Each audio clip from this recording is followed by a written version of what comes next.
biggest storyline of the offseason, I would say, and our biggest free agent is actually Teddy Bridgewater. And I know we barely saw him. He only came in and played 1 week last year as in a meaningless Week 17 game where he benched Drew Brees to rest him. Teddy Bridgewater is seen as a low-end starter in this league by a lot of teams. And there are about 7 or 8 teams that could use a quarterback upgrade.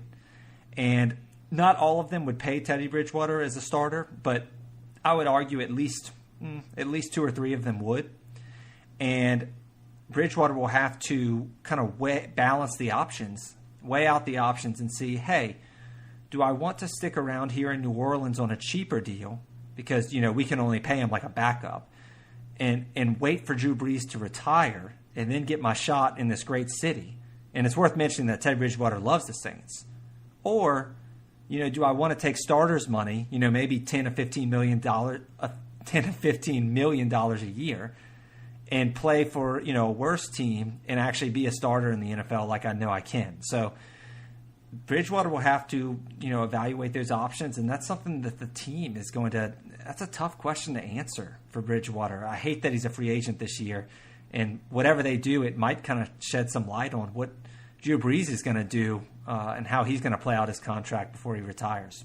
Could you sign Bridgewater to a deal that sort of gave us, it was reasonable enough to where if he didn't get the playing time within the next couple of years, that we could sign him to a contract and then we could say, look, if you don't get that time, we'll trade you?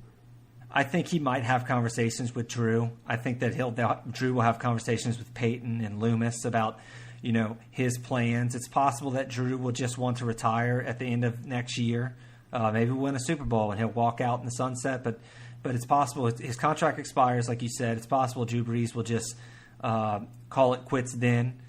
It's also possible that Drew Brees plays for another 3 years. I mean, if he feels like we're still close and that window to win a Super Bowl is still there, Drew Brees is a pretty competitive guy.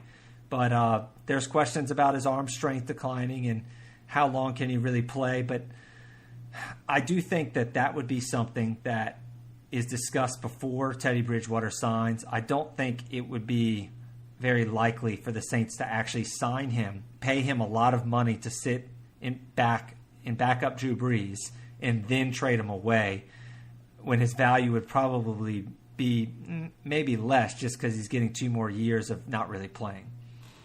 So in terms of that money, and you talked about, 10 to 50 million or something like that. So if he's either not re-signed or if we sign him to a much more manageable deal, what kind of money will we have to put other places, and who are some of the free agents that you want to find? We don't have a lot of money, and that's another scenario here. We'd have to backload Teddy Bridgewater's deal if we did re-sign him.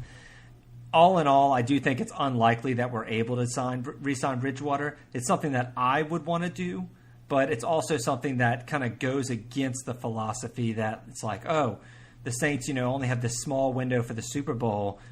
All of our money needs to be spent on players who can proactively help us win now, and have a direct impact on that game. Bridgewater is more setting us up for the future.